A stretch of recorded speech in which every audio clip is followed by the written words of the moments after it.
उत्तर प्रदेश के हाथरस में नारायण साकार हरि उर्फ भोले बाबा के सत्संग में भगदड़ से मरने वालों का आंकड़ा 130 के पार पहुंच चुका है। 28 लोग घायल बताए जा रहे हैं। घटना के बाद से सत्संग का आयोजक बाबा फरार है। दिलचस्प बात यह है कि इस मामले में पुलिस ने जो एफआईआर दर्ज की है उसमें बाबा का नाम तक नहीं है। आखिर ऐसा क्यों है, चलिए जानते हैं। नमस्कार, वन इंडिया हिंदी में आपका स्वागत है। मैं हूं राजेश शर्मा।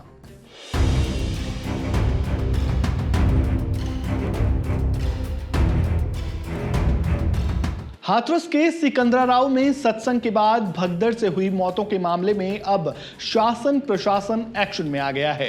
साकार विश्व हरि भोले बाबा के मुख्य सेवादार सहित अन्य के खिलाफ एफआईआर दर्ज कर ली गई है। एसडीएम ने भी अपनी शुरुआती रिपोर्ट डीएम को सौंप दी है। हाथरस पुलिस ने जो एफआईआर दर्ज की है उसमें मुख्य सेवादार देव प्रकाश मधुकर, अन्य आयोजकों और अन्य अज्ञात सेवादारों को आरोपी बनाया गया है।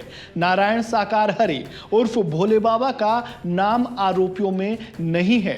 जो आरोपी बनाए गए हैं उनके खिलाफ भारतीय न्याय संहिता की धारा 105 जो गैर इरादतन हत्या के तहत दर्ज की जाती है, 110, 126(2) जबरन बंधक बनाना, 223 और 238 अपराध के सबूतों को मिटाना और गलत जानकारी देना जैसी धाराएं लगाई गई है।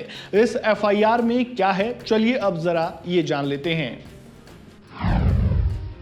एफआईआर के अनुसार 2 जुलाई 2024 को सिकंदराराव थाना क्षेत्र के फुलरई मुगलगढ़ी गांव के बीच जीटी रोड के पास जगत गुरु साकार विश्व हरि भोले बाबा के सत्संग आयोजन का कार्यक्रम प्रस्तावित था। आयोजनकर्ता मुख्य सेवादार देव प्रकाश मधुकर व अन्य द्वारा संगठन के पूर्ववर्ती कार्यक्रमों में जुटने वाली लाखों की भीड़ की स्थिति को छिपाते हुए इस कार्यक्रम में करीब 80,000 श्रद्धालुओं के इकट्ठा होने की अनुमति मांगी गई।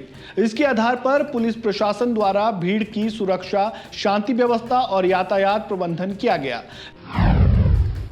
लेकिन इस कार्यक्रम में दूसरे प्रदेशों और प्रदेश के आसपास के जिलों से करीब 2.5 लाख से ज्यादा श्रद्धालुओं की भीड़ इकट्ठा हो गई, जिसके कारण जीटी रोड पर यातायात अवरुद्ध हो गया।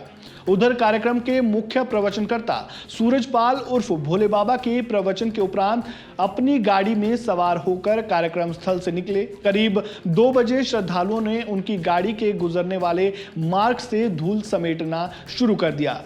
लाखों की बेतहाशा भीड़ के दबाव के कारण नीचे बैठे झुके श्रद्धालु दबने कुचलने लगे, चीख पुकार मच गई। एफआईआर में यह भी लिखा गया है कि जीटी रोड के दूसरी ओर लगभग 3 मीटर गहरे खेतों में भरे पानी व कीचड़ में बेतहाशा दबली कुचलती भागती भीड़ को आयोजन समिति एवं सेवादारों द्वारा डंडों से जबरदस्ती रोक दिया गया, जिसके कारण दबाव बढ़ता चला गया और महिला बच्चे कुचलते चले गए। लेकिन इस एफआईआर के बाद कुछ सवाल उठने लगे हैं। एफआईआर से साफ है कि भोले बाबा का यह पहला आयोजन नहीं था और पहले भी उनके संगठन के आयोजनों में लाखों लोगों की भीड़ जुटती रही है।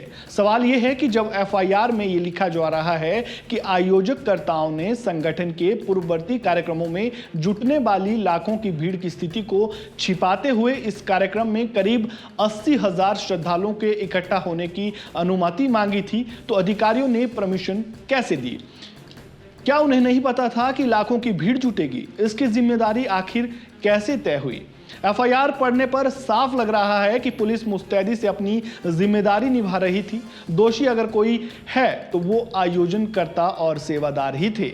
सबसे अहम बात यह है कि मुख्य सेवादार और अन्य के खिलाफ एफआईआर दर्ज की गई है, लेकिन उस एफआईआर में साकार विश्व हरि भोले बाबा को आरोपी नहीं बनाया गया है। इस वीडियो में फिलहाल इतना ही। खबरों से जुड़े ताज़ा अपडेट के लिए बने रहें वन इंडिया हिंदी के साथ। धन्यवाद।